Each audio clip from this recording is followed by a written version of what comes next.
everybody. This is Music Mentors for Blueberry School of Music. I'm Cole Odin Berggren. I'm the outreach director for the school, and I know some of you might be tuning in because we have a bit of a special guest this time. So just to let you know, this is Mr. Bob Weir. We're really happy to have him here. And the school itself, if you don't know much about us, we are a long-running nonprofit music school. It's been operating in San Francisco since 1971, making us the original school of rock and roll.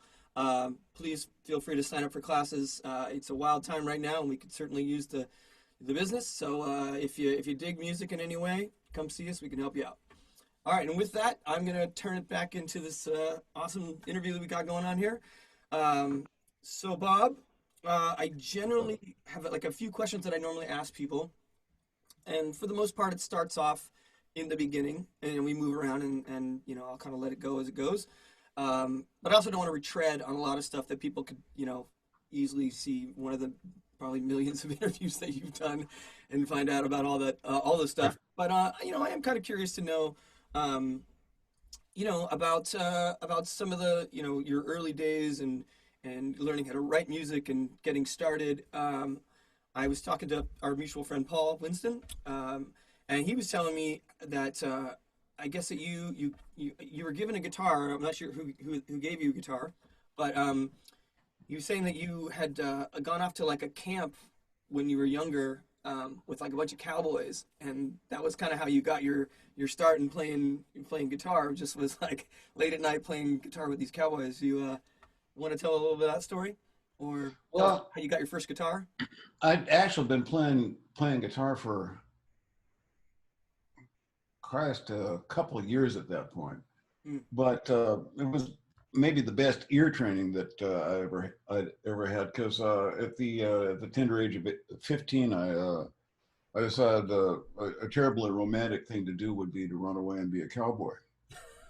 And so I grabbed a change of clothes or two and my guitar and headed off to Wyoming to the ranch belonging to a kid that I'd been a roommate with in school earlier that year.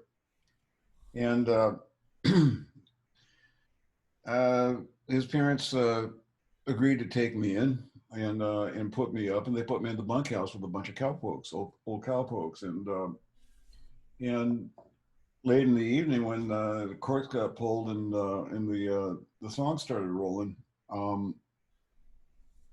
I was the kid with the guitar, so I was the accompanist, and I had to I had to listen really carefully to the melody. I had to first figure out what key they were singing in, and I had to do that quickly, and then I had to also listen really carefully to the melody and the words and all that kind of stuff, and intuit where the next chord change was going to fall, and what it was going to be.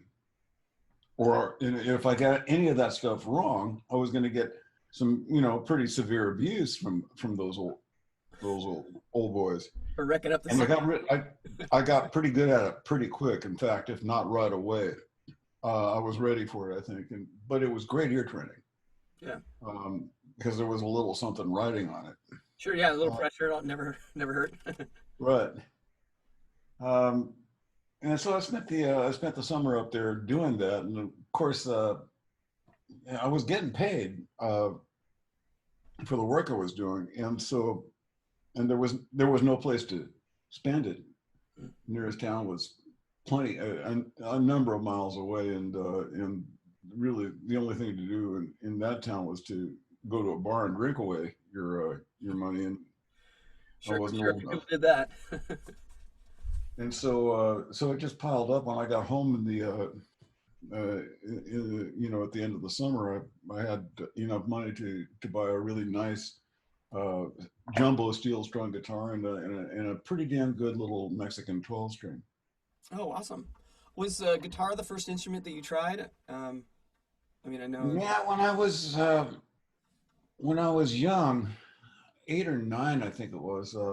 My parents had some friends who were headed over to Europe for a year, and they were going to were moving out. I think they were going to sell their house and then buy another place when they got back, or something like that.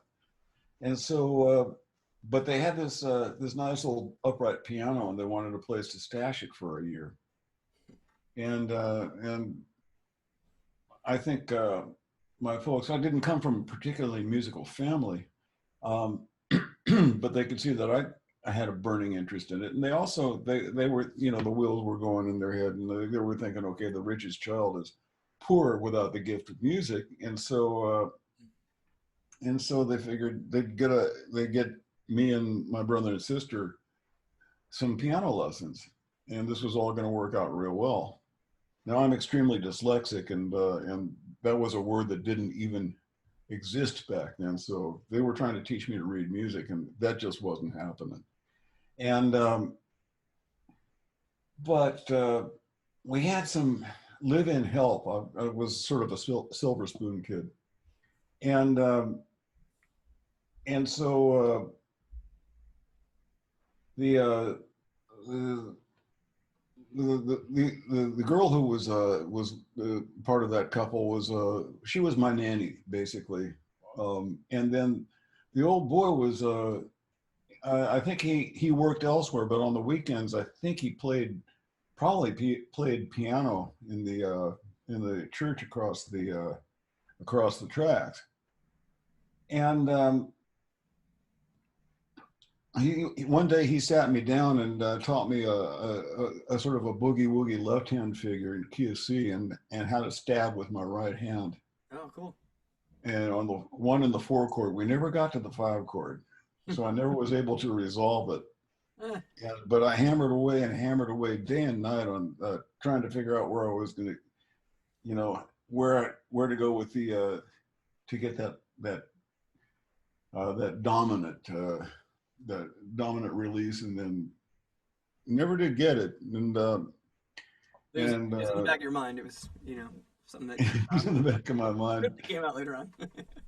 It must have driven everybody completely bonkers, because I was going 1 4 1 4 Wait 1 for it. 4. Wait for it. Wait.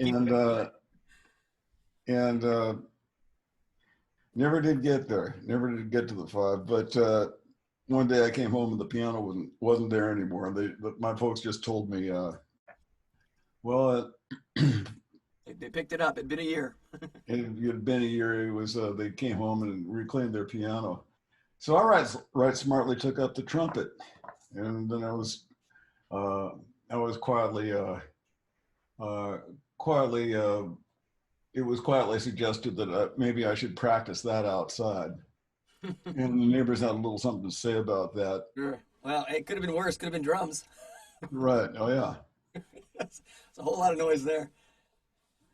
One night in Chicago, Grateful Dead were playing Soldier Field there, and our opening act was Sting, and my friend Sting and I and Jerry Garcia spent the whole evening in the bar, on one topic of conversation only, that being drummers. Are they born that way, or do they get that way?